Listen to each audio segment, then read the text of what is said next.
Buenas tardes y bienvenidos a la novena mesa de la edición especial del coloquio Ciencia y Sociedad dedicada al COVID-19. El tema que será abordado en esta hora y media será la educación a partir de la pandemia, puesto que estamos asistiendo a una situación que no tiene precedentes y que determinará cambios profundos en la educación a todos los niveles.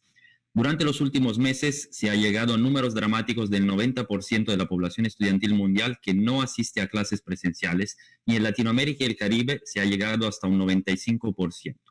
A consecuencia de ello, surge de forma concreta el riesgo de retroceso del aprendizaje, sobre todo los niños, el aumento de la desigualdad entre ricos y pobres, la brecha digital en el acceso a la educación, el aumento de la tasa de abandono, sobre todo de las mujeres, un mayor riesgo de reclutamiento para trabajar, problemas psicológicos por falta de rutina, orden cotidiano, salida de espacios externos, entre muchos otros relacionados y que se podrían mencionar.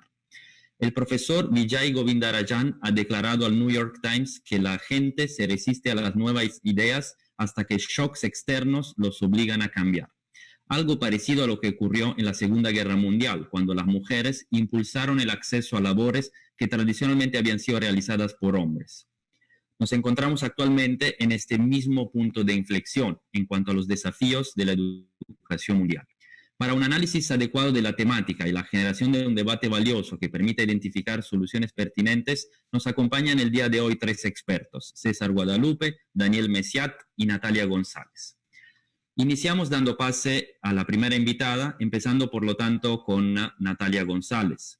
Natalia González es historiadora de la Universidad Nacional San Cristóbal de Huamanga, con estudios de maestría en género por la Pontificia Universidad Católica del Perú. Ha sido directora de Educación y Actividades Académicas del Instituto de Estudios Peruanos y actualmente se desarrolla como investigadora principal y dirige el programa educativo Leer es Estar Adelante, destinado a mejorar la comprensión lectora en escuelas públicas a partir de la elaboración de textos escolares y la capacitación docente.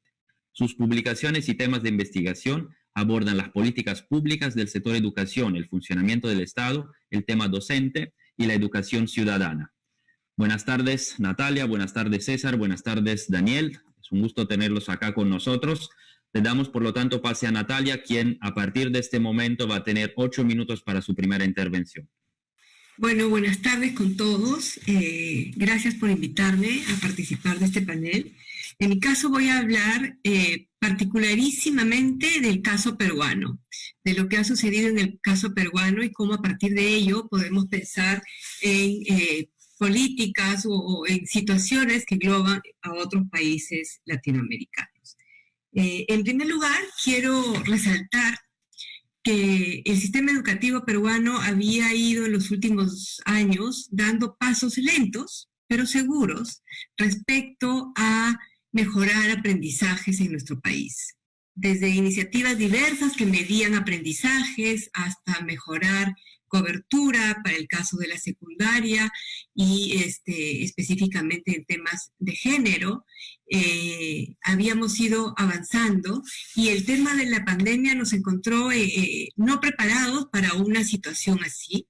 Y lo inédito, y me parece que sin precedentes en los últimos 50 años en nuestro país, en el Perú, ha sido la reacción del Estado. Una reacción rápida con una iniciativa que se montó en el momento para poner a disposición, sobre todo de las familias con hijos en escuelas públicas, de la iniciativa Aprendo en Casa, y esto es un hecho sin precedentes, la rapidez del Estado para responder al momento de la pandemia. Y esto es muy importante porque ahora que ha pasado más o menos un mes y medio de iniciada la crisis sanitaria y el confinamiento en casa y la educación no presencial, ¿qué significa que el Estado se haya puesto en marcha esta iniciativa? Significa de alguna manera la concreción de algo que estaba en el nuevo currículum que veníamos implementando. El hecho de que el Estado haya atendido a los niños, niñas y jóvenes con todos los problemas de los cuales luego vamos a hablar rápidamente, es el reconocimiento de un derecho que es la base de la construcción de una ciudadanía.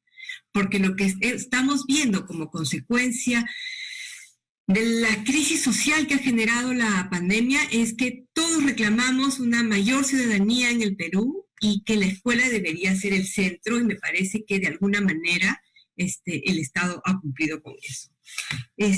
¿Cómo se hizo esto desde el sistema educativo? Se hizo en la marcha. Evidentemente no había nada preparado y las políticas de educación a distancia en nuestro país habían tenido más bien retrocesos recurrentes y malas experiencias signadas por la poca, primero por temas de corrupción, como fueron la laptop por niño o las XO para las escuelas públicas, pero también por el poco impacto que tuvieron para los aprendizajes de las poblaciones más vulnerables. Entonces, todas estas iniciativas que habían habido en el Perú para sentar las bases de una política de educación a distancia habían sido fracasadas, pero además había una percepción en la sociedad de que no habían servido de mucho y entonces el ministerio tuvo que construir sobre la marcha estos asuntos. Y sobre la marcha es que se está construyendo también el anuncio más importante de la política del gobierno del presidente Vizcarra, que es esta dotación de tablets para las poblaciones sin acceso, ¿no es cierto? Que genera una serie de problemas, por un lado burocráticos, de adquisiciones y de un sistema que no puede acompañar con rapidez y fluidez una puesta en marcha de una efectiva educación a distancia, ¿no? Y ahí tenemos un problema grave que resolver, ¿no? ¿Qué nos ha mostrado hasta este momento lo que se ha hecho desde el Estado peruano? Nos ha mostrado que es posible que en coordinación con varios entes estatales se pueda contribuir con el sistema educativo, pero lo más grave que nos ha mostrado es otro tema que venía ya discutiéndose con respecto a la forma como el Estado brinda el servicio educativo para las escuelas públicas, que es el tema de la desigualdad. Desigualdad en el acceso, desigualdad en la conectividad, desigualdad en la calidad del servicio en general. Entonces, hay poblaciones hasta el día de hoy que están imposibilitadas de acceder a este poco esfuerzo hasta este momento que significa aprendo en casa y que se está buscando resolver rápidamente con el sistema de las tablets. Y el otro gran asunto de los cuales sí he recogido información en las últimas 4 semanas es que la educación a distancia significaría también un cambio en la forma como se estructura el Estado para brindarla. Y esto no ha sido posible en medio de la pandemia y se está replicando en la forma como el Ministerio de Educación está poniendo en marcha la iniciativa Aprendo en Casa, está replicando los mismos temas burocráticos, recargando en las UGELES y en los profesores y directores de las escuelas el contacto personalizado con sus alumnos, generando con los problemas de conectividad, con los problemas de acceso, un estrés en los docentes que está siendo muy difícil de manejar. O sea, el dispositivo más usado en las últimas 3 semanas por los docentes para hacer seguimiento de lo que los alumnos reciben por radio, televisión o internet es el celular. Y esto, para comunicarse con alumnos que están sobre los 3.500 metros en comunidades rurales, está siendo muy difícil. Entonces, la educación a distancia, una política de educación a distancia, una nueva manera de entender el hecho educativo de acá para adelante, tiene que, además de pensar en los temas de igualdad de oportunidades y de cerrar las brechas digitales, es en no trasladar a esta nueva modalidad los vicios que tiene el sistema educativo. Un minuto, Natalia, por favor. ¿No? Y finalmente, ¿qué es otra cosa que crea un punto de inflexión? Que es la urgente necesidad de formar ciudadanos, pero la urgente necesidad de formar ciudadanos a partir de la incorporación de una reflexión científica, que no existe en nuestro país.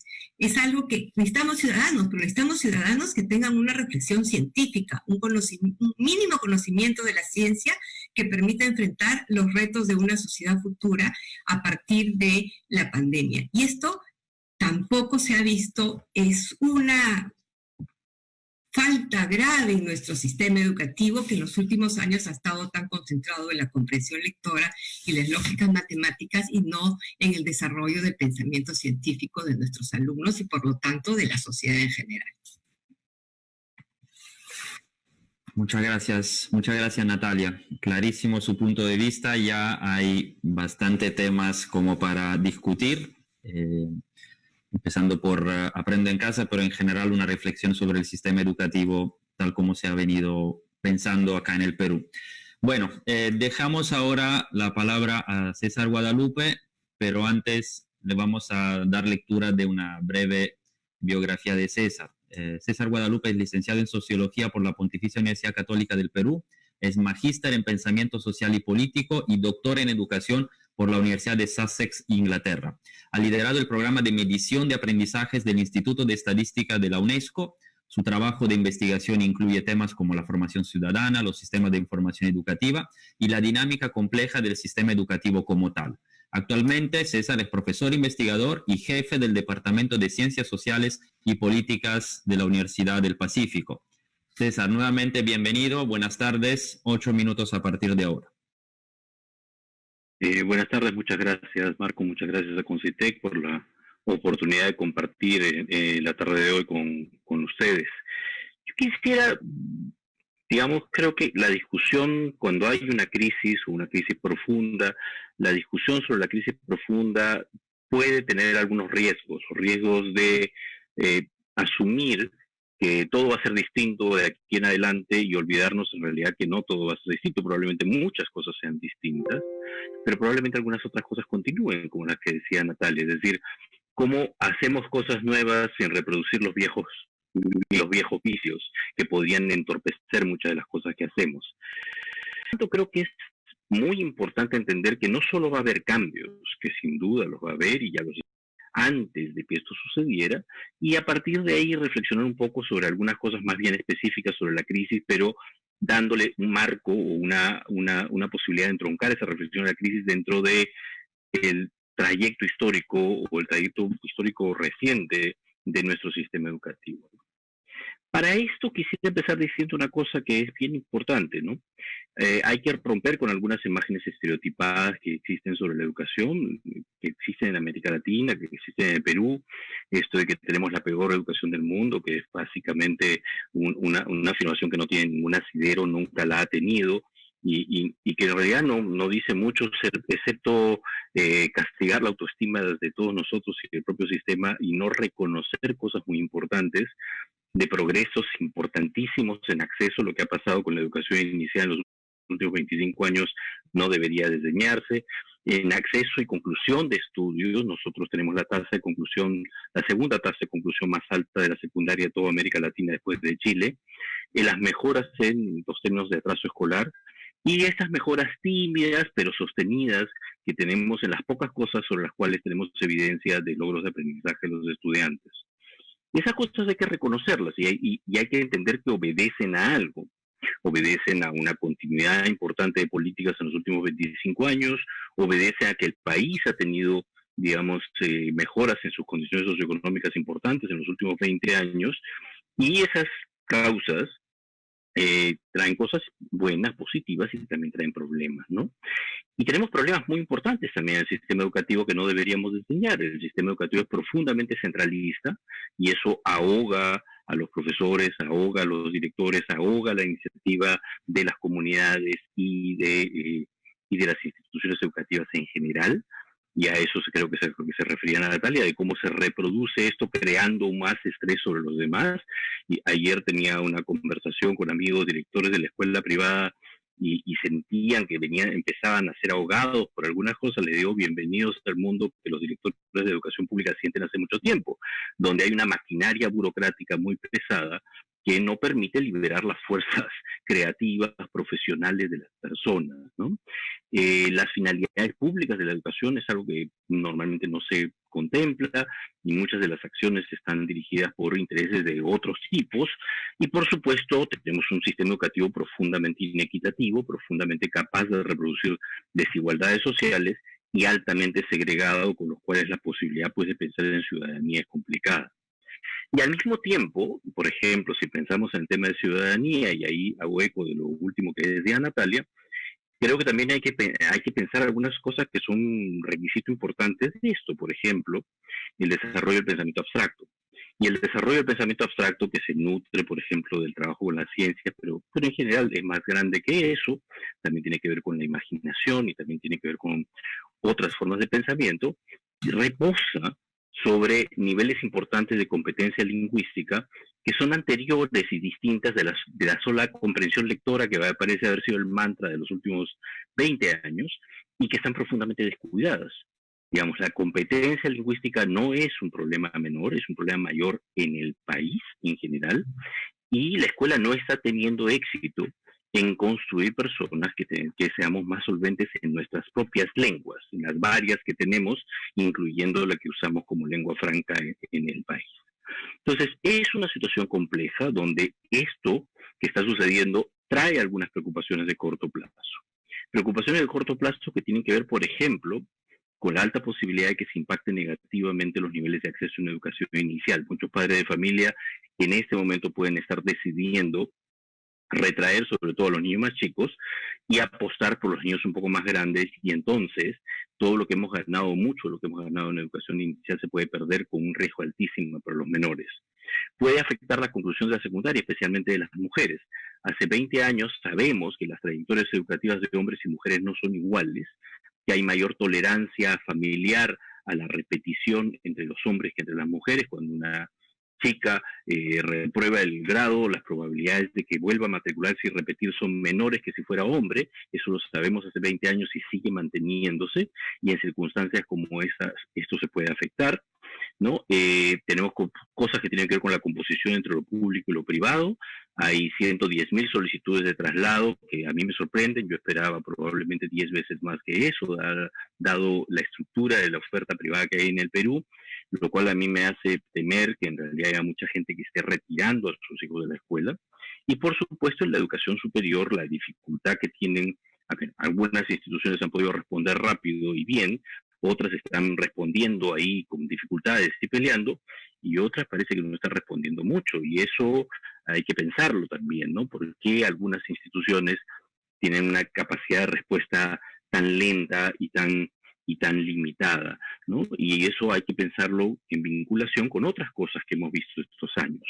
En los últimos 20 años, la educación superior ha crecido muchísimo en el Perú, y ha crecido sobre la base de la oferta privada, no solo porque ha habido legislación de promoción de la inversión privada en educación, sino también porque las instituciones educativas del Estado... Un minuto, César. Sí, gracias. No han tenido mucha vocación de ampliar matrícula, no han desarrollado muchas iniciativas para ello. Entonces hay que preguntarnos por qué también sucede eso, ¿no?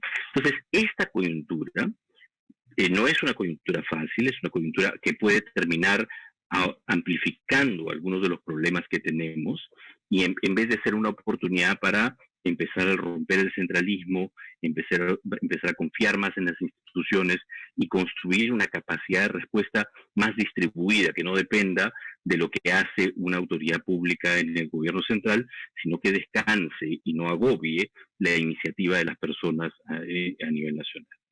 Gracias. Muchas gracias, César.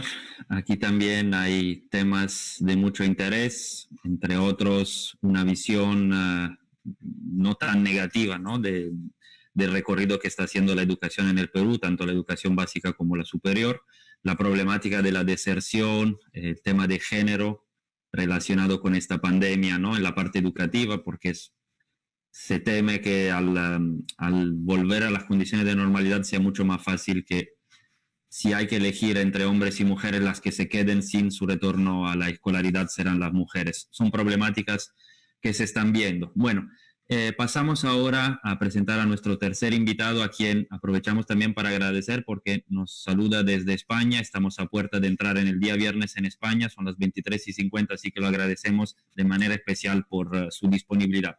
El tercer invitado es Daniel Messiat, quien es licenciado en Física por la Universidad Complutense de Madrid y es doctor en Ciencias Físicas por la Universidad de Alcalá de Henares. Desde el 1994 desarrolla numerosas actividades en Iberoamérica, cursos a profesores, conferencias, organización de congresos y actividad de asesoramiento en diferentes universidades y organismos, desde principalmente dos ámbitos: la Cátedra UNESCO y sus universidades asociadas, y la Red de Computación para el Desarrollo de Centroamérica, la Red CompDes, cuya creación fue impulsada por el mismo Daniel Messiat.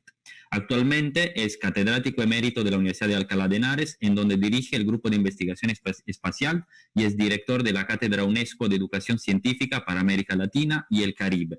Es profesor honorario de la Universidad Nacional Autónoma de Nicaragua, UNAM León.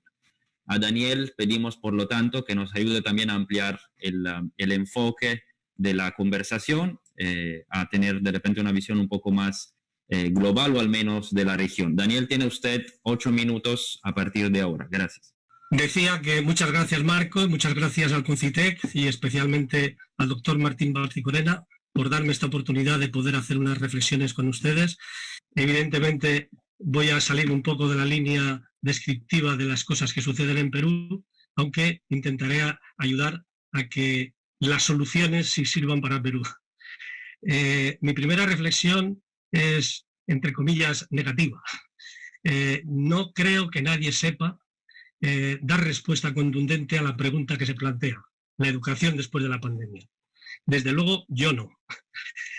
Lo que sí voy a intentar es dar algunas reflexiones, aportar algunas ideas y, sobre todo, también quería sugerirles que se basen en informes y en opiniones de muchos expertos para sacar las conclusiones. Es decir, antes de poner en marcha ciertas medidas, es conveniente analizar lo que otros ya han hecho. Hay algunos países más avanzados en lo que se está llamando desescalada y retorno a la escuela.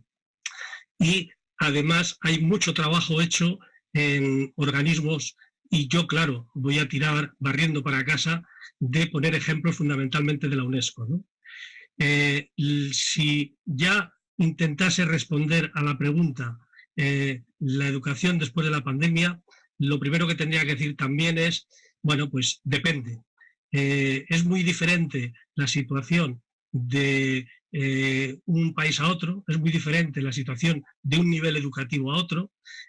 Yo considero, y ahora ahí tendrán algunos, yo no lo veo, pero sé que hay una transparencia de mi universidad, de una pantalla capturada en donde mi vicerrector explica que algunas cosas que se han hecho durante la pandemia se van a quedar, han llegado para quedarse, es decir, muchos aspectos relacionados con la educación a distancia van a conseguir mantenerse, aunque combinando la presencial cuando pueda regresarse. Y lo que sí querré luego es hacerles un recorrido rápido por algunas actividades, seminarios, documentos de UNESCO que les recomiendo su lectura y su visión. En cualquier caso, esa situación, por favor pasen la transparencia, esa situación que depende mucho de cada lugar y de cada nivel. Si nos fuésemos, por ejemplo, al tema fundamental que es más necesario controlar por los gobiernos, como es el de las escuelas, el de los niveles iniciales, que son los que requieren más apoyo, podríamos decir que el hablar de la reapertura de las escuelas tiene 3 preguntas básicas. La primera, ¿por qué reabrirlo? Ahí no creo que haya dudas, todos están de acuerdo en que los beneficios de la escuela por la socialización, por los temas a veces incluso alimentarios, por muchas condiciones, ahí hay unanimidad. Adelante, reabramos las escuelas en cuanto sea posible. La segunda es cuándo regresar, cuándo abrir las escuelas. Entonces, evidentemente, de los docentes se nos escapa en cierta medida, ese es un tema sanitario y político de decisiones que tendrán que tomarse externamente, Pero luego hay una tercera pregunta de cómo regresar, cómo iniciar la actividad de nuevo en las escuelas, en donde ya el mundo académico sí tiene que hablar mucho y que hacer mucho. Yo ahí es donde recomiendo que vean lo que están haciendo algunos organismos y, por ejemplo, si se ha pasado a la transparencia de UNESCO, si se fijan a la izquierda, bueno, pues uno de los temas que les quiero destacar es que han editado una guía para la vuelta a la escuela. Por tanto, si los expertos de UNESCO han desarrollado un documento para dar directrices y orientaciones, quizás sea bueno leerlo y ver esos detalles. He puesto también abajo como destacado, porque, bueno, esta no es una página normal de UNESCO, yo les he hecho corta y pega para comentarles ciertos detalles, pero hay otra idea interesante que quiero resaltar, un fórum UNESCO en el que participa una ilustre científica de ustedes, Sara Pruka, que además de ella, ese fórum es solo de mujeres, desde el discurso genérico de la directora general de UNESCO, que es mujer, a las otras 6 participantes, con lo cual intentan reforzar también los aspectos de esa discriminación que tenemos, esa brecha existente, y demostrar que las mujeres tienen valía y capacidad para poder llegar a lo más alto, ¿no?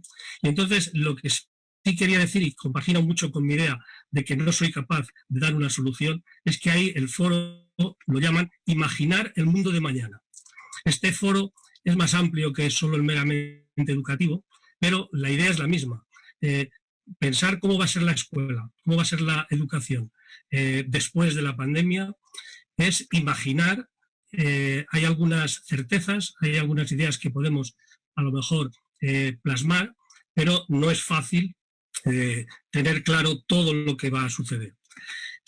Si se fijan ya en la parte derecha más grande, que sí es la captura de pantalla, ven que anuncia unos seminarios web. Bueno, igual que está haciendo el Concitec con este conjunto de coloquios, lo están haciendo muchos organismos, y el UNESCO ha desarrollado este conjunto de seminarios en base a los jueves, precisamente hoy ha habido uno hace un ratito, y yo les recomendaría, los que se han podido descargar las transparencias o se las descargan después, tras esta imagen que hemos visto, que ustedes tienen en pantalla ahora mismo a través de Facebook, aparece una relación de los seminarios que ya se han impartido, y pueden ahí simplemente ir a la web y ver los vídeos, porque todos los de las sesiones que se han desarrollado están accesibles. Yo les recomiendo especialmente el seminario número 4, que es muy pertinente para nuestra reunión de hoy. Dice, ¿cómo garantizar el regreso a una escuela segura y protegida en el marco del COVID-19? Si siguen... Minuto, Daniel. Bueno, pues rápidamente decir que si siguen en esa relación de transparencias, verán que la sexta, la próxima semana, es una de las ideas también importantes, porque es adaptación del currículum a la emergencia actual. No voy a seguir comentando las siguientes, las puede ir pasando, por favor, para que las vean. 10 segundos cada una, pero todas ellas lo que hacen es reflejar documentos, seminarios, actividades que se están desarrollando bajo UNESCO, a veces a través de entidades que forman parte del mundo UNESCO, pero que no es directamente la sede central, como es el CITEAL o el IEP, o sea, otros organismos que desarrollan actividades. Y por cerrar ese minutito que me queda, sí quería marcar algunas consideraciones propias de acciones concretas que yo considero convenientes en este retorno a la escuela. Después de, por supuesto, mantener todos los aspectos de distancia, de temas sanitarios, todas las recomendaciones que correspondan, pues está claro que habrá que hacer una reducción de alumnos por aula, y eso implica muchas veces pues un tema de horarios distintos para distintos niveles, situación de que no pueden quizás mantener tampoco horarios ni incluso de estancias de los patios de recreo, en los comedores, etcétera, y todo eso necesita una reorganización. Pero a efectos más de docencia, yo creo que lo primero es un análisis de la situación de los alumnos en el retorno, porque hay que ver cómo cada uno de ellos ha seguido la formación. Habrá mucha más brecha que había antes y, lógicamente, para realizar un poco la integración y las correcciones, hay que analizar individualmente el punto de partida de cada uno de ellos para hacer los refuerzos que correspondan, porque si no, las brechas se incrementan y los grupos vulnerables van a ir a peor. El minuto. Castigado, tenía mucho más que decir, pero el tiempo es el que usted mande, moderador. Gracias Daniel.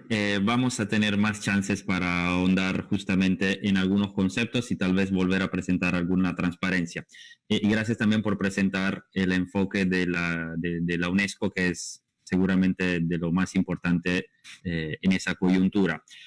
Bueno, antes de pasar justamente a la segunda intervención de cada uno de ustedes, recordar al público que está asistiendo a este evento que vamos a tener más adelante un espacio también para absolver algunas consultas de parte de ustedes. Entonces, tienen ahí el chat para dejarnos algunos comentarios y nosotros nos encargaremos de evaluar la posibilidad de hacer llegar las preguntas a nuestros tres expertos. Bueno, pasamos ahora a la siguiente ronda de participación, para la cual cada uno de ustedes tendrá a disposición 5 minutos para ahondar en alguna otra idea relacionada a su primera intervención o de repente comentar algún otro aspecto relacionado a la participación de los demás. ¿Okay? Empezamos nuevamente con Natalia González. Natalia, por favor, 5 minutos. No olvide, por favor, el micro para activarlo un ratito. Ahora sí. Ya que para esta segunda ronda quería tocar dos temas que me parecen fundamentales. Uno es el problema docente. ¿Qué está pasando con los docentes ahora durante la gestión de la pandemia y tratando de hacer la prestación del servicio desde su casa, desde el confinamiento? Y otro es, ¿qué va a pasar con los docentes en el regreso a clase? Y con todos los problemas que tenemos para su capacitación y su puesta al día en un contexto que será totalmente distinto. Respecto a la gestión de los aprendizajes desde su confinamiento ahora, igual que lo que sucede con el caso de las alumnas de secundaria, también hay un problema de género que atender, porque el confinamiento trae consigo un conjunto de trabajo doméstico y siendo un porcentaje altísimo, César Guadalupe debe tener todos los porcentajes del Perú listos, siendo el porcentaje de mujeres maestras las que forman parte del sistema educativo, esa carga doméstica, familiar y de sobrevivencia en esta crisis social está recayendo sobre esas maestras que están gestionando también la crisis del sistema educativo, y entonces esto se configura un escenario difícil. Y lo segundo es, ¿qué va a pasar con los maestros cuando tengan que volver a esta nueva escuela? ¿Y cuán preparados y cómo los vamos a apoyar desde el Estado y desde las diversas organizaciones para administrar las escuelas, para hacer esta línea de base desde las cuales vamos a empezar el nuevo periodo escolar y finalmente discutir con ellos ahora para qué estamos haciendo iniciativas como Aprendo en Casa y qué esperamos que los estudiantes aprendan. Y igualmente, así como se trasladan los temas burocráticos absurdos en la gestión de la vida escolar desde el confinamiento, se está pensando que en este momento de crisis se va a aprender lo mismo que se aprendía en un año escolar completo siguiendo una cobertura curricular lo más completa posible, y eso no es posible. Entonces hay que discutir con el ministerio, hay que discutir con las familias también que están demandando el servicio educativo, que este año es un año de aprendizajes, seguramente algunos vinculados con el currículo, pero de otros aprendizajes que se pueden gestionar mejor desde el confinamiento de las familias, con el apoyo de las familias, pero que serán aprendizajes que no estaban previstos y que tienen que ver con las relaciones sociales entre peruanos. ¿no? Y entonces es un tema que todavía no se ha tratado y que se ve mucho, se ha visto mucho en la demanda de las familias para los colegios privados. No me está prestando el servicio tal como estaba previsto y por lo tanto no voy a pagar la pensión que estaba prevista, ¿no? Entonces, ese es un tipo de razonamiento que tiene que ver con el tipo de aprendizajes y que tenemos que discutir, que no van a ser los mismos, que no van a ser completos, pero que van a ser diferentes y muy útiles también para una mejor relación social. Y finalmente, porque seguro ya estoy en los 4 minutos y medio, eh, la crisis sanitaria y la crisis social en el Perú, porque la crisis sanitaria ha generado una crisis social muy profunda, no está de la mano con el mensaje educativo que se está dando desde el sistema en general. Estamos tratando, la semana pasada en el Perú discutíamos sobre la pertinencia de reconocer las diferentes lenguas, de conocer las diferentes formas del castellano y cómo los grupos de poder legitiman o no estas formas del castellano. En fin, se está discutiendo eso y me parece positivo que esos temas entren en la discusión escolar. Pero la sociedad, la política, no está contribuyendo a que esos aprendizajes más ciudadanos se hagan efectivos y que vayan de la mano ahora con la urgencia de este conocimiento científico. Por la majestad del Congreso, hoy día tenemos al gabinete en una sesión presencial cuando todos estamos pidiendo que nos quedemos en casa y que de eso depende la seguridad y el bienestar de todos los peruanos. Entonces me parece que esas contradicciones son temas que tenemos que poner sobre el tapete, son temas que tenemos que discutir con las familias y transmitir lo más claro posible, que es un año de aprendizajes, que el Estado está haciendo un esfuerzo enorme, que seguramente no llegaremos a todos y que tenemos que preparar y demandar al ministerio que se prepare para atender a estas familias que ahora no pueden ser atendidas y que tenemos que reorganizar lo que será la vuelta a clases en todo el sentido, desde los temas sanitarios hasta priorizar los aprendizajes y cómo preparamos y les damos herramientas a los maestros para enfrentar esta nueva coyuntura. ¿Son los 5 minutos? Sí, muchas gracias, Natalia. Perfecto con los tiempos. Espacio entonces ahora a César, igualmente 5 minutos a partir de ahora. Ok, muchas gracias. Y quiero empezar por esto, último asunto que ha estado refiriéndose Natalia, es el año escolar 2020. ¿Es un año perdido? Depende directamente de lo que hagamos. No tiene por qué, digamos, tal vez algunos chicos tenían que aprender algunas ecuaciones de segundo grado este semestre y probablemente lo puedan aprender el próximo año, pero si es que utilizamos el tiempo que tenemos y las oportunidades que tenemos para aprender otras cosas profundas que tienen que ver con nuestra vida, no tiene por qué ser un mal año. Puede ser un año extraordinariamente bueno en términos de aprendizajes. Puede ser un año extraordinariamente bueno si los hogares, por ejemplo, conversan acerca de la distribución de las tareas en el hogar, acerca de la economía de cuidado, quién se encarga de la cocina, quién se encarga de la limpieza, quién se encarga del cuidado de las personas enfermas, cómo estamos distribuyendo esas tareas en base a estereotipos, en base a prejuicios, cuánto valoramos o no valoramos ese trabajo. Si todas esas cosas se discuten en el hogar y construimos hogares que sean hogares más sanos, donde esas tareas se abordan como tiene que abordarse, digamos, con justicia, con un sentido lógico de las cosas y no a partir del prejuicio, el Perú sería un mucho mejor país y eso se puede aprender relativamente rápido si es que se guía esa discusión. Y para guiar esa discusión es importantísimo entender que el aprendizaje no es una cosa que solo se limita a los rasgos de un individuo en particular que aprende, sino que ese individuo en particular que aprende puede aprender en comunidad, en el hogar, en la comunidad local, en distintos espacios, en el trabajo y demás. Y entender que no todo es dirigirse la materia que el chico tiene que aprender, sino que hay un montón de cosas que como hogar podemos hacer y mañana como comunidad local, como vecindario y en otros espacios también. Y eso me lleva a mí al tema de hacia dónde vamos. Como dijo Daniel, yo tampoco voy a responder cómo va a ser el futuro porque Para eso no hemos estudiado, digamos, y no es una cosa que uno pueda atreverse así. Pero hay un tema que sí me parece importante destacar, que es el lugar de la educación a distancia.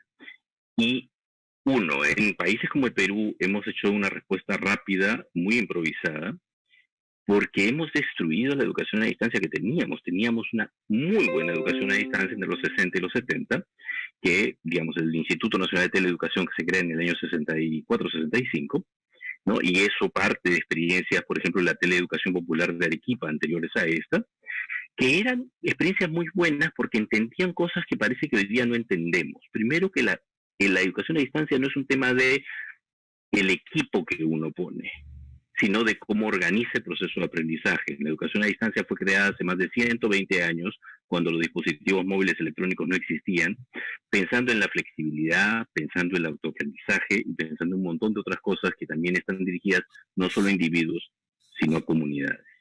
Por eso la Teleeducación Popular de Arequipa empieza con grupos de personas en espacios locales, y eso es lo que hace la educación a distancia. Yo tal vez lo recuerdo con particular cariño, porque yo aprendí a leer a los 5 años a distancia.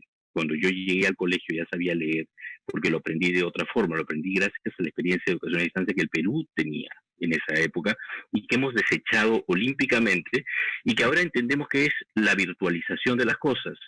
En realidad espero que no sea virtual, espero que sea real, que sea efectiva, ¿no? Que sea con medios digitales o que no sea con medios digitales es otra discusión, pero la discusión fundamental es cómo organizamos las cosas y tenemos un sistema educativo que usa todos los recursos que puede usar para favorecer a las personas. Gracias. Sean los recursos presenciales, sean los recursos no presenciales, sean recursos digitales, sean papel y lápiz, sean distintas cosas que se pueden usar para desarrollar las cosas. Y ahí nos chocamos con un problema bien importante, que es con el que quisiera terminar, que es el problema de los altísimos niveles de desconfianza que existen en el país.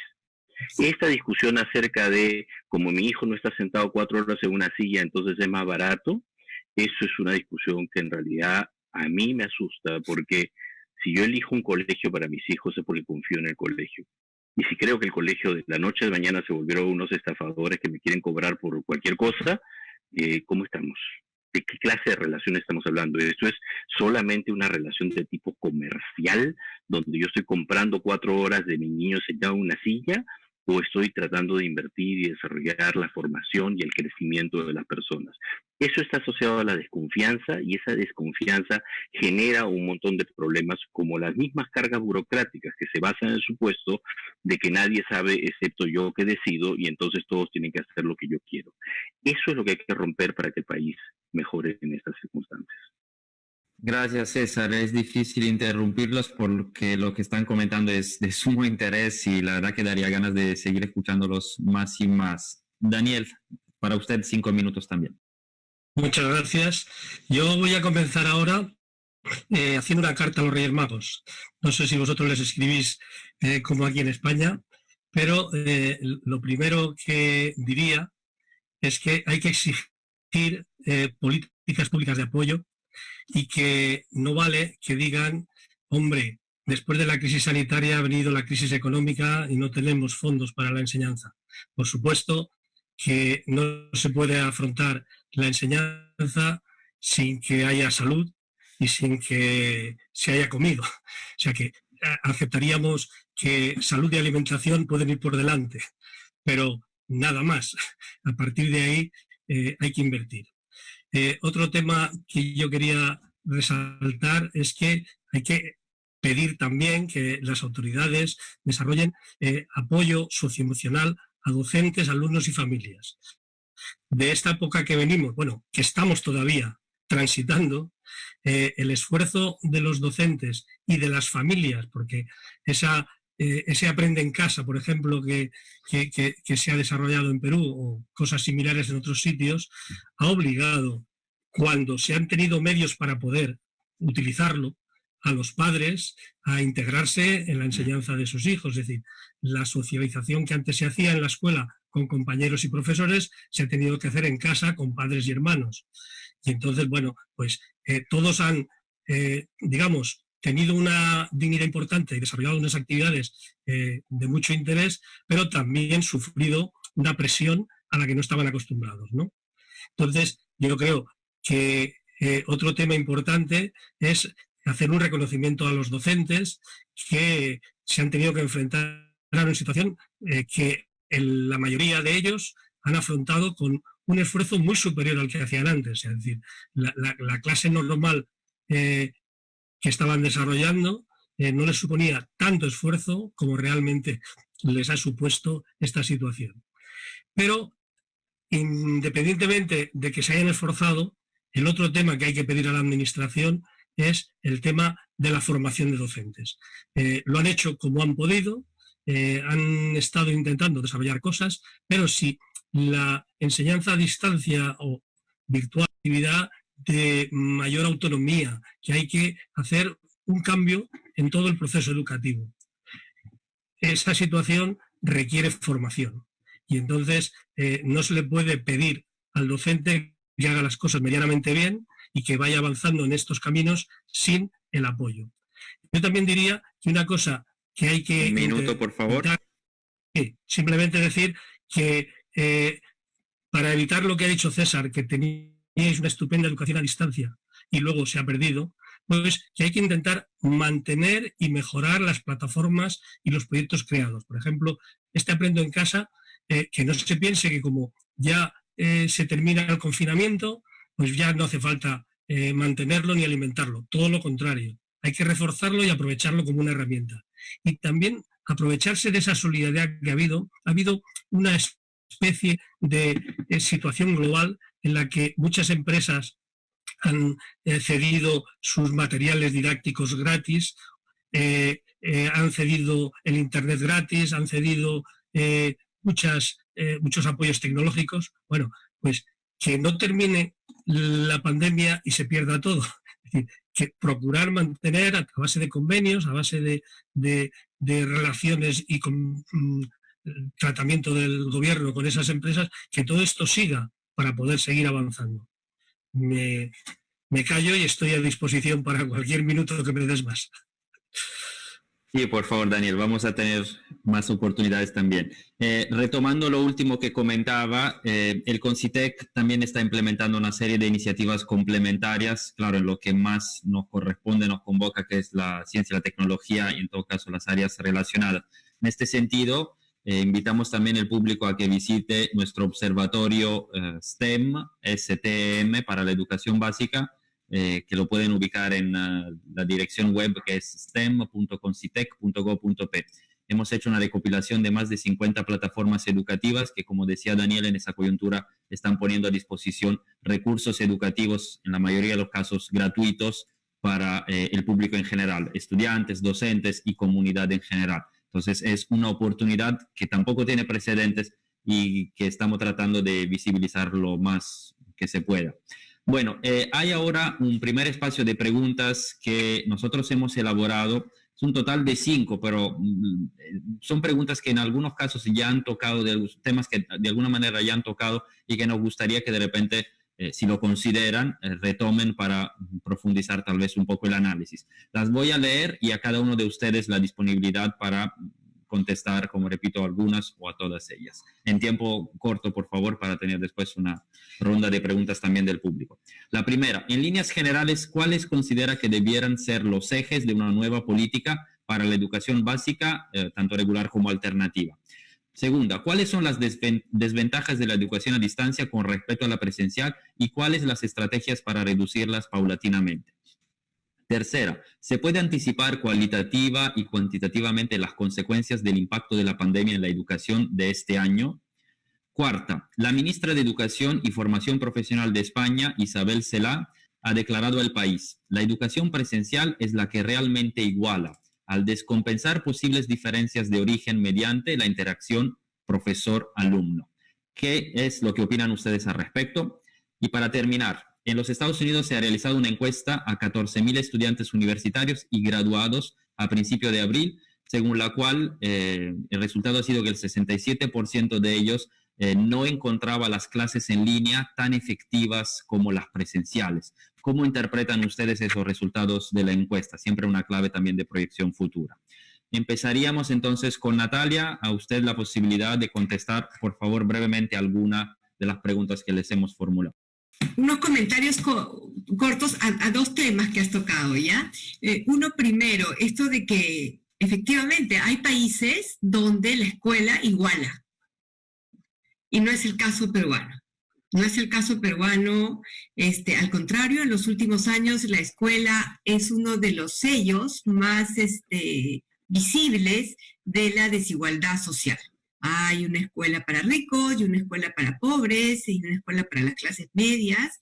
Y yo más bien podría pensar que una educación a distancia podría ser un vehículo más igualador, no en el sentido de las relaciones sociales, pero sí en el sentido de dar oportunidades a aquellos que no tienen acceso. Imagino, por ejemplo, redes educativas rurales haciendo uso de educación a distancia, de contenidos, materiales, etcétera, que les puedan llegar por los diferentes medios que bien ha explicado César Guadalupe, y para darles mayores oportunidades. Me parece que la educación a distancia podría ser vista como una manera de igualar por lo menos en oportunidades a aquellos sectores menos favorecidos. Muchas gracias Natalia. César, por favor. Ok, gracias. Tomo dos cosas. La primera, esto, ¿no? Curioso, ¿no? Porque la educación a distancia se creó para igualar. Se creó para darle oportunidades a las personas que no podían estar en horarios rígidos, que no podían hacer esto y que necesitaban flexibilidad, espacio y autonomía. Sin embargo, evidentemente la educación a distancia tiene desventajas. O sea, la educación infantil a distancia como que, digamos, algunos límites tiene, ¿no? Funciona mucho mejor con adultos o con personas más crecidas, funciona mejor para cuestiones más académicas que para cuestiones más emocionales, dependiendo de la edad, por supuesto, ¿no? Entonces yo creo que hay límites, por ejemplo, y eso me preocupa muchísimo, que tiene que ver con la educación infantil, ¿no? La educación infantil requiere que el niño experimente con texturas, con espacios, con distintas cosas, con sus pares, con el espacio físico, y eso, digamos, no funciona con una pantalla ni con un libro o un cuaderno, eso funciona con personas, ¿no? Entonces es ahí donde yo veo la principal limitación de cualquiera de las modalidades de educación a distancia, donde hay que trabajar de otra manera, ¿no? Y lo último es esto de ejes de la política educativa, tienen que ser los que tienen que ser, digamos. Primero, ¿para qué educamos? Educamos para formar personas que puedan desarrollarse libremente como ciudadanos en una sociedad democrática. Para eso necesitamos que el sistema educativo sea un sistema basado en la autonomía de las personas, en la autonomía de las instituciones, con mecanismos de supervisión que impidan que esto se desborde. Y por supuesto eso reposa fundamentalmente sobre el ejercicio profesional de la docencia. Y el ejercicio profesional quiere decir profesionales bien formados, profesionales que trabajen como colegiado y que no estén aislados o dispersos por el territorio sin que nadie se preocupe de ellos, y que puedan ejercer con autonomía su juicio profesional, ¿no?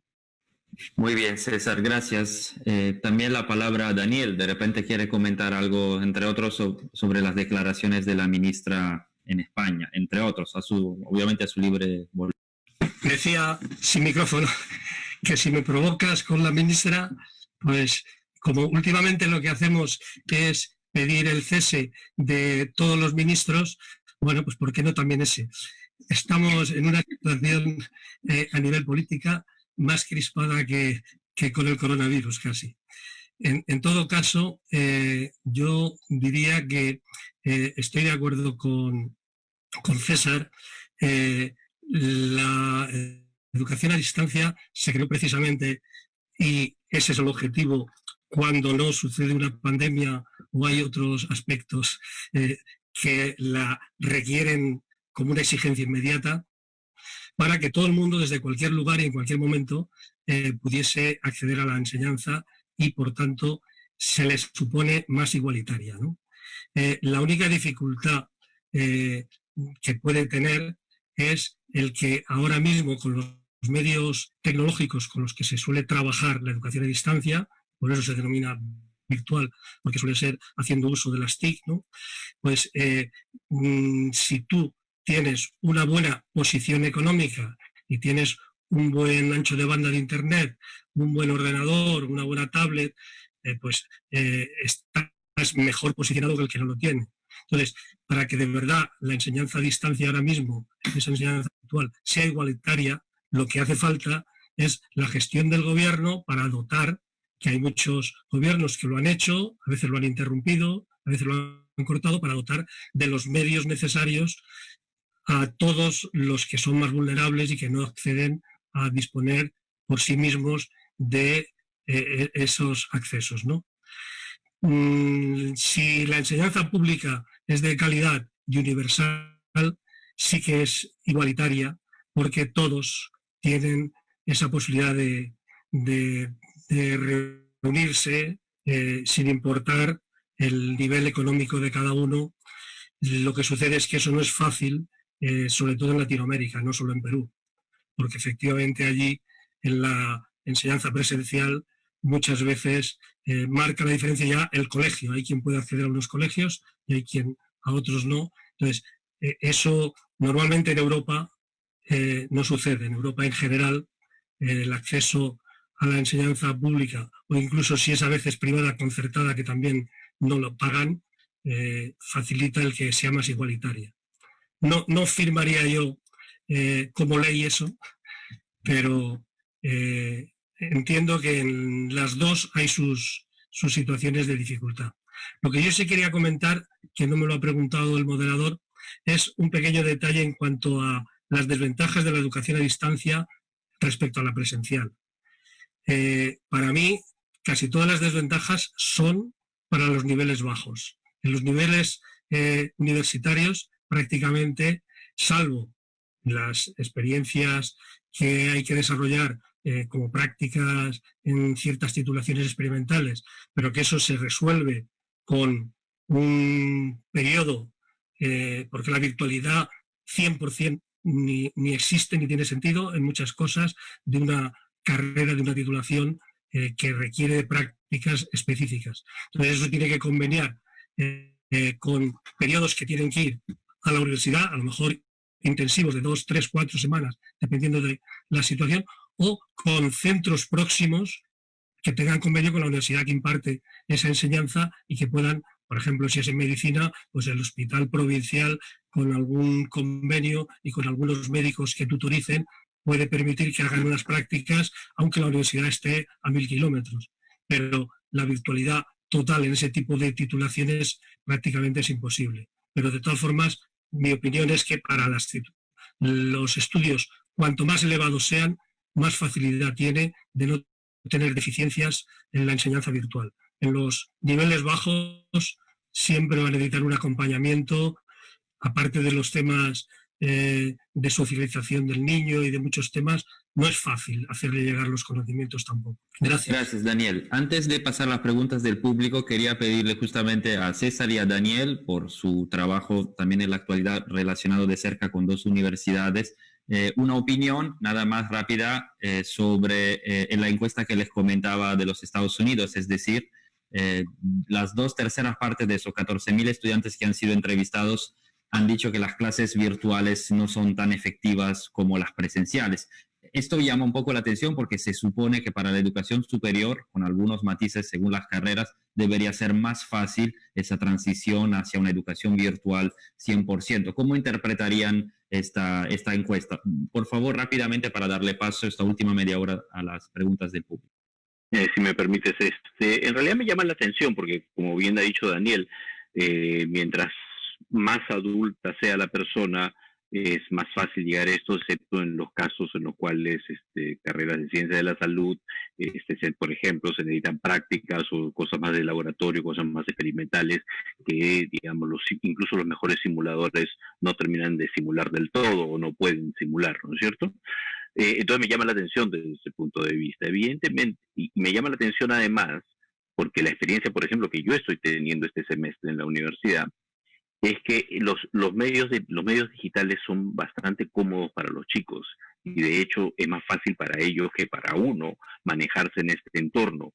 Y lo que me comentan muchos colegas es que, por ejemplo, los niveles de participación en clase ahora son más altos que cuando las clases son presenciales, ¿no? ¿Por qué? Porque están acostumbrados a estar haciendo todo por el chat y de otras maneras, y termina en algunos casos, no quiero generalizar, evidentemente, funcionando mejor. Pero de nuevo, también es cierto que hay clases sobre medios digitales y hay clases sobre medios digitales, no todas son iguales, no todos los profesores reaccionan igual y no todos tienen los mismos recursos, ¿no? O sea, si los problemas de conectividad existen y las cosas se caen, se hace mucho más complicado y un montón de otras cosas que pueden pasar. Hay muchas variables que pueden estar influyendo en eso. Gracias, César. ¿Un comentario de parte de Daniel también? Y bueno, yo de entrada coincido con César. El primer análisis es de sorpresa, porque no parece lógico que en ese entorno universitario, en general, habría que ver de qué carreras son, si son, no sé, de una amplia gama de titulaciones, me llama la atención. Lo que yo conozco y la experiencia que yo tengo en mi universidad es que, como muy bien decía César, los jóvenes están mucho más digitalizados que los profesores, y si los profesores han hecho las tareas medianamente bien, ellos funcionan, ¿no?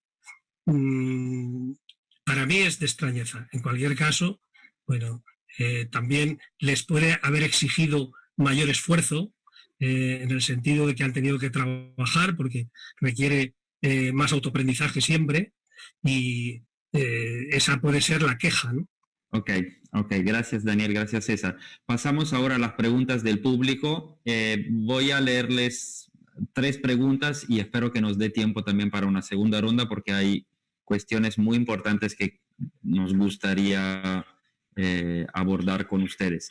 Empezamos las preguntas. Entonces, la pandemia estaría demostrando que la alternativa no es la educación privada, sino la pública. ¿Qué opinión tienen al respecto? Otra, ¿cuál es la opinión de los distinguidos especialistas para el caso específico de los alumnos de quinto de secundaria? Se han registrado muchos pedidos de padres de familia preocupados sobre si sería pertinente que los alumnos que terminan su educación secundaria en este confinamiento y crisis socioemocional repitan el año. La tercera, ¿cómo incluir la educación de la ciencia de una manera más protagónica en las escuelas?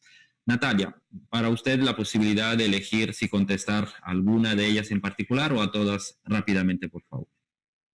Yo no sé por qué siempre he sido la primera. Bueno, el tema de los alumnos de quinto de media es un tema muy delicado, porque el tema de la acreditación en nuestro sistema educativo peruano está en pleno apogeo. Uno va a la escuela y uno se educa, no solamente porque necesita ser ciudadano y aprender, sino porque necesita un conjunto de acreditación.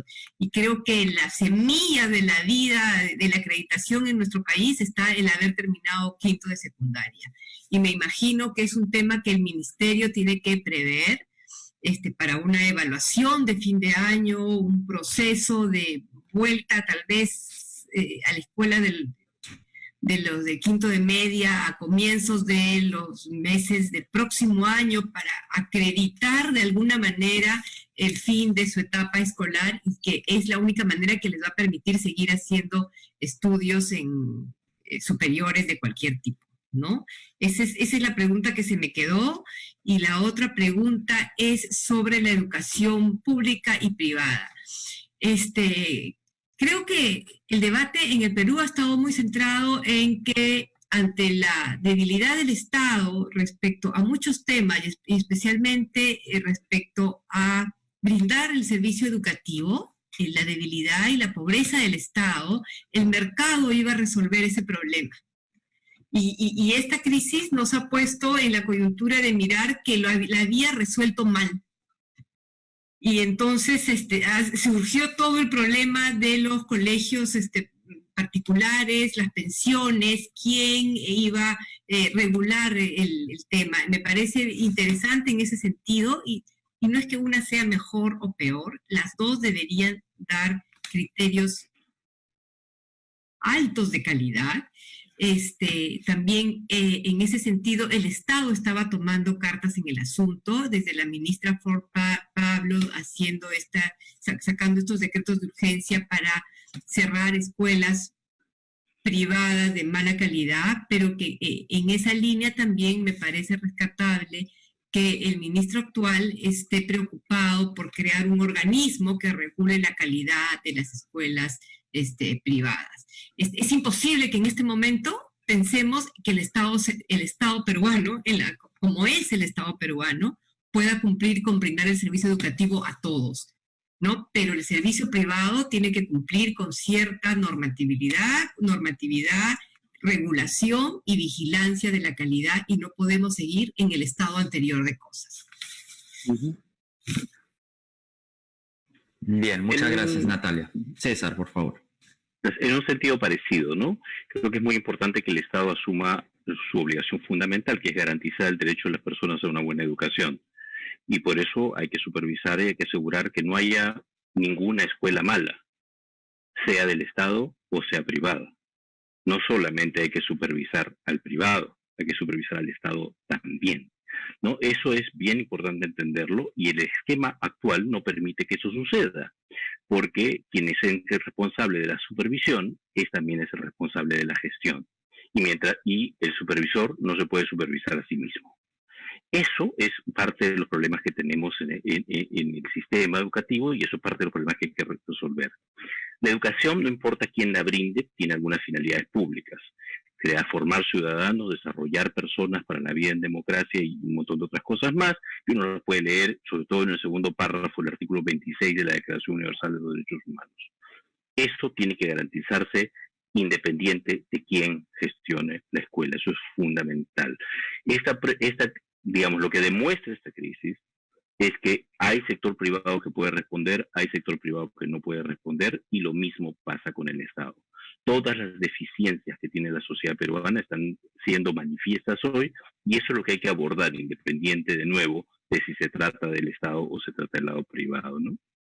Y solo una cosa sobre quinto y secundaria: la repetición nunca es una buena idea. La repetición, eso está altamente documentado, solo sirve para aumentar las desigualdades y el estigma de las personas en los sistemas educativos. Gracias, César. Turno de Daniel, por favor. Para activar el micro antes, por favor, Daniel. Estaba diciendo que ahorro tiempo para futuras preguntas porque suscribo lo que ha dicho César íntegramente. Por eso ni había dado el micrófono. Muchas gracias, Daniel. Entonces, siguiendo con las preguntas, voy a seguir con dos preguntas, esperando, bueno, obviamente que estén de acuerdo en contestar. Hay una que me parece particularmente interesante, pero lo voy a dejar a ustedes. A ver, les cuento entonces, las dos preguntas son: si la educación a distancia será parte mayor o menor en el acceso a la educación básica de ahora en adelante, ¿qué educación a distancia permitirá equidad con calidad para todos en el Perú? ¿Qué medios, estrategias, recursos, materiales, objetos de aprendizaje debería priorizar el Ministerio de Educación? La segunda, ¿cuáles consideran serán las carreras que mejor se adaptarán a la sociedad después de la pandemia? Natalia, por favor, usted nuevamente. Yo no soy una especialista en educación a distancia, pero después de lo visto, tengo recuerdos muy lejanos de la experiencia anterior que ha mencionado César, de la educación a distancia en el Perú. Era muy chica todavía, pero sí recuerdo cuando eso llegó a mi pueblo. Yo soy ayacuchana, soy provinciana, y cuando llegó el Canal 7 con sus programas educativos, revolucionó la vida de muchos. Estábamos por cumplir el sesquicentenario de la batalla de Ayacucho y llegaron y entonces por eso, por ese recuerdo y por esa experiencia, creo que la potencia que tiene la televisión y la radio, se combina muy bien con lo que puede ser el trabajo en Internet. Creo que y es una constante y un sentido común decir, hablar sobre la diversidad de territorios, de personas, de lenguas y de pueblos de nuestro país, y creo que cualquier iniciativa de política pública para desarrollar una educación a distancia tendrá que tomar en cuenta esa diversidad, pero también esa diversidad de recursos, de medios, para poder complementar y poder llegar mejor a los territorios más alejados. Gracias Natalia. Turno de César, si de repente quiere también contestar algo desde su posición también de académico universitario sobre las carreras del futuro. Ok, solo una cosa chiquita sobre lo primero. ¿Cuál es la educación a distancia que funciona? La misma que la educación presencial presencial que funciona. La que toma en cuenta, en primer lugar, las necesidades educativas de las personas y se adapta a ellas para tener un propósito claro, que es la formación integral de las personas. Si nos preocupamos de una educación a distancia, que si la computadora, si la tablet, si el teléfono, o sea, por ahí no va. Esos son los medios, son los mecanismos. Lo que hay que recordar permanentemente es el propósito de las cosas y organizar las cosas en función de ello. Mucha gente se engolosina en cuántas computadoras, cuántas tablets. Ese no es el punto. Eso es secundario al propósito, que es el que tenemos que asegurar. Carreras del futuro. Difícil anticiparlo, hay muchas cosas que están cambiando. Yo creo que la formación tiene que cambiar en muchos sentidos. La primera pregunta que uno tiene que hacerse es, de los 200 créditos que ya tiene una carrera normal en el Perú, hoy día lo que tendríamos que revisar todos es cuánto de eso va a ser obsoleto en 5 años. Creo que ya tenemos indicaciones claras de que hay ciertos niveles de sobreespecialización que no tienen mucho sentido en la formación de pregrado, para empezar, ¿no? Y una cosa que no estamos haciendo y que no hemos estado desarrollando en el Perú es pensando más bien en la versatilidad de las personas. Hemos pensado siempre en la idea de la carrera como una carrera cerrada y no de carreras abiertas que permiten la integración disciplinar, el diálogo entre distintos tipos de conocimientos. Creo que esa es una cosa en la que las universidades hechas desde la academia, por los académicos, pensando en sus propias disciplinas, siempre han tenido un lado más flaco. Entonces, si yo tuviera hoy día 16 años y tendría que pensar qué quisiera estudiar, yo quisiera estudiar estudios interdisciplinarios, no quisiera estudiar ninguna disciplina en particular. Gracias, César. Clarísimo también. Daniel, su turno, por favor. El micro, por favor, Daniel, para que lo podamos escuchar. Perdón, el hecho de cortarlo cada vez. No, decía que entiendo que efectivamente lo que hay que buscar es una formación que permita la adaptación, porque ya se estaba buscando eso en cierta medida. De hecho, por ejemplo, en Europa, que se ha intentado unificar la enseñanza en lo que entendemos aquí de manera sencilla como el Plan Bolonia, bueno, pues se han hecho titulaciones de menos créditos para que las formaciones y especializaciones más concretas vayan después con másteres.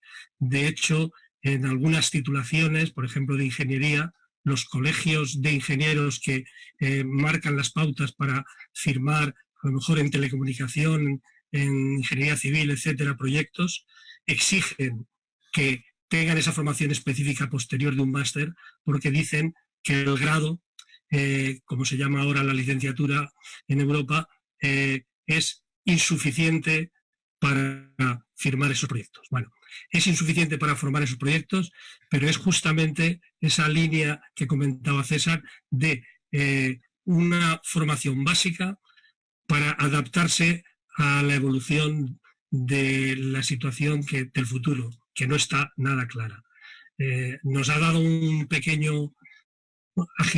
agitación el COVID, pero en cualquier caso era algo que ya se veía, porque las cosas evolucionan muy rápidamente y que no vale ser un súper especialista en algo que a los 10 años a lo mejor ya no existe y que hay que evolucionar.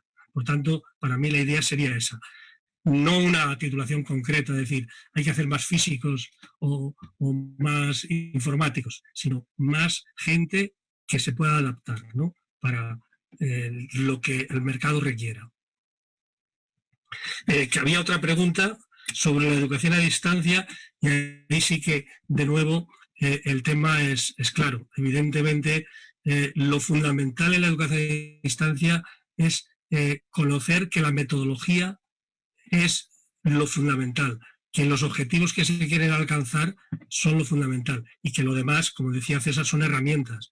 Por tanto, de la educación a distancia que existía, que era muchas veces en papel, otras veces por radio, otras veces por televisión, hay muchas cosas recuperables, independientemente que ahora vayan por internet, y que lo que hay que hacer es la adaptación a los objetivos que se quieren conseguir de formación del estudiante. Muchas gracias también a Daniel. Tenemos espacio para una última ronda de preguntas. Una la voy a leer y otra la voy a comentar porque creo que es un tema que también va a interesar mucho a los que nos están siguiendo. La primera pregunta es la siguiente. esta pandemia nos está haciendo ver que necesitamos una universidad de medicina con ingreso libre y no necesitamos facultades de medicina. Tenemos una crisis, falta de médicos, sin embargo, actualmente las vacantes que ofertan las universidades son escasas. ¿Por qué no imitamos el caso de nuestro hermano país de Argentina? Hay una pregunta más. En la educación infantil es importante el contacto entre los niños con sus profesores. ¿Ustedes creen que la enseñanza virtual puede cubrir o está cubriendo las necesidades del niño? Entonces, las preguntas son dos directas. Y una tercera reflexión, quería saber de ustedes un poco más sobre el rol de los padres en esa coyuntura. Sabemos que si no estaba, si el propio país Perú no estaba listo para una transición tan rápida, tan brusca a la educación virtual, abro y cierro paréntesis, en realidad ningún país en el mundo lo estaba, Daniel también lo dijo para el caso de España. ¿Cómo creen que los padres están desempeñándose? ¿Cuál debería ser el rol en el corto plazo, pero también en la proyección? O sea, ¿creen que los padres deberían aprovechar esa oportunidad para involucrarse más y mejor en la educación de sus hijos, sobre todo en la etapa de la educación básica? Palabra a Natalia, por favor. Claro.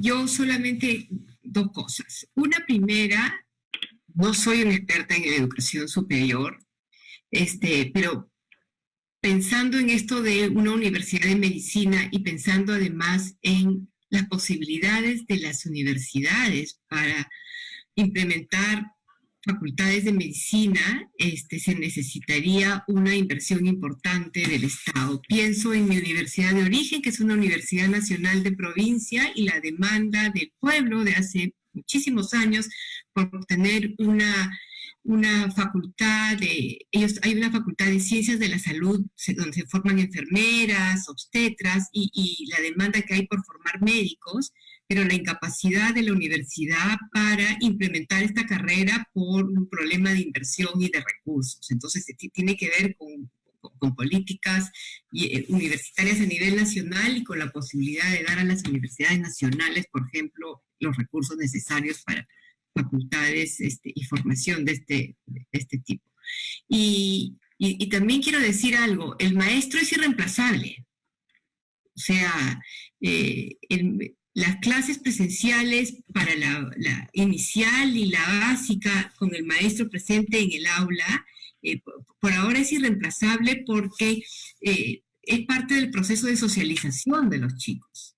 Estamos ante una emergencia y es por eso que los niños se están retirando no tienen escuela presencial, y sobre todo en los niveles más, en el primer nivel de educación, que es la educación inicial, pero en esos niveles me parece que la labor del docente, la labor que cumple como guía y como agente socializador del chico con respecto a la sociedad, es irreemplazable, y habrá que mirar en el futuro cómo se organiza este ciclo de la educación para que el maestro siga cumpliendo ese puente entre la escuela y la sociedad. En los niveles, en los primeros niveles de la educación, el maestro de educación inicial cumple el rol de puente entre la familia y la sociedad.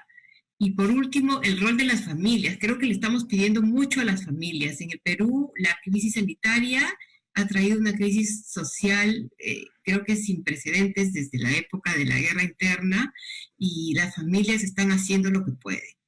Lo que pueden con lo que pueden, y creo que ya es bastante, y no les podemos pedir más. Muchas gracias, Natalia. César, por favor.